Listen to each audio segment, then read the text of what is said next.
Bom dia, boa tarde, boa noite, boa madrugada para você que me escuta de qualquer lugar desse país. Eu sou o Gustavo Oliveira, o professor de Direito Administrativo aqui do Percursos. E hoje nós vamos para a dica do dia. A dica de hoje é a respeito da OAB, a Ordem dos Advogados do Brasil. O que seria a OAB? O que você deve marcar na prova sobre a OAB? E a respeito disso, nós iremos traçar rapidamente algumas peculiaridades a respeito da Ordem dos Advogados do Brasil. João Paulo, meu brother, joga na tela, vamos lá, aqui na lousa.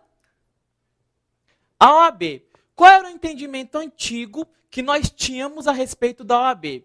A doutrina majoritária, a doutrina em peso, grandes doutrinadores como Celso Antônio Bandeira de Mello, Maria Silva Zanella de Pietro e etc., eles defendiam que a OAB seria uma autarquia com regime jurídico singular, um regime jurídico único, um regime jurídico especial, ou seja, uma autarquia sui generis.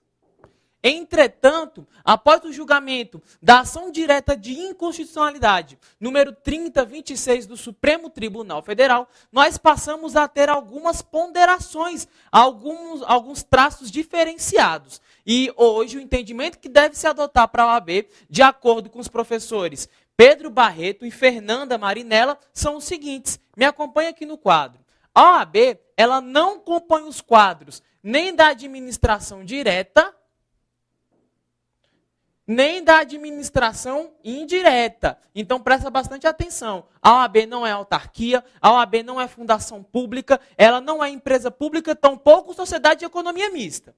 A OAB, ela presta um serviço público. Um serviço público relevante. Aonde que nós encontramos isso? Essa fundamentação você vai encontrar no artigo 44 do Estatuto da OAB. A OAB é considerada uma pessoa jurídica ímpar. O que viria a ser uma pessoa jurídica ímpar? A OAB, ela não se enquadra em nenhum conceito das pessoas jurídicas brasileiras. Ela não é espécie de nenhum gênero. A OAB, ela não tem DNA de nenhuma pessoa jurídica do ordenamento brasileiro. Ela é totalmente diferenciada. Só que, eu posso falar que a OAB é considerada uma autarquia especial? Não. Preste bastante atenção nesse raciocínio. Antes, a OAB era chamada de autarquia sui generis e hoje ela não é considerada uma autarquia sui generis. Ela não pode ser considerada uma autarquia especial. As autarquias especiais são aquelas que têm mais privilégios do que as autarquias comuns. Por exemplo, uma autarquia em regime especial, que tem o poder de regular aquela determinada área, ou uma agência executiva que ela fecha um plano de reestruturação por meio de um contrato de gestão com o Estado para que ela tenha mais autonomia financeira. A OAB é uma autarquia especial? Não. Ela é uma pessoa jurídica ímpar e ela não é considerada uma autarquia especial, ou seja, agência reguladora ou agência executiva. Algumas peculiaridades a respeito da OAB.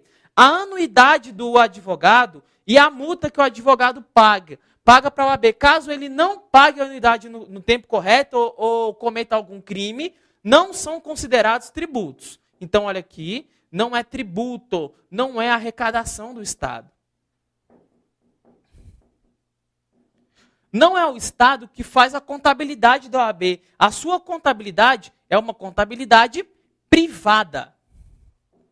As dívidas da OAB, elas serão executadas no regime comum e não no regime de fazenda pública, no regime do Estado. É no regime comum de pessoas jurídicas privadas. Então, suas dívidas, elas sofrem o que nós chamamos de execução comum. Se você quiser cobrar alguma coisa da OAB, você vai no fórum, normal, tranquilo, vai cobrar como uma pessoa jurídica privada comum.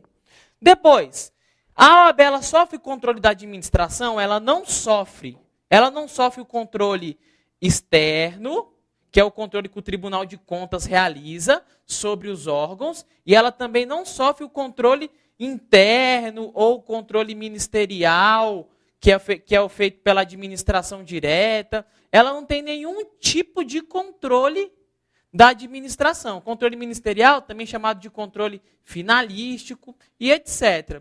Então, vamos lá. A OAB, ela não sofre o controle do TCU e nem outros controles provenientes da administração direta. A OAB é considerada um conselho de classe. O que seria um conselho de classe? Um sindicato, uma confederação. Eu posso chamar a OAB de conselho de classe? Que ela vem para cuidar daquela profissão? Por exemplo, também uma autarquia profissional. Ela é específica para aquela profissão? Sim, ela é uma pessoa jurídica ímpar, porém, ela não é considerada um conselho de classe. Para fechar, alguns privilégios da OAB. A OAB, ela tem todos os privilégios provenientes às autarquias. Está aí a confusão, porque apesar de ser uma pessoa jurídica ímpar, tudo que uma autarquia tem direito, ela tem direito. Por exemplo, privilégios processuais, prazo em dobro para recorrer, quádruplo para contestar. Seu procurador não precisa juntar mandato no processo. Então a OAB ela vai ter todas as peculiaridades das autarquias. E os tributos? A OAB ela tem alguma vantagem em relação aos tributos? Sim, porque ela tem a imunidade tributária. A imunidade da OAB recai sobre as suas rendas,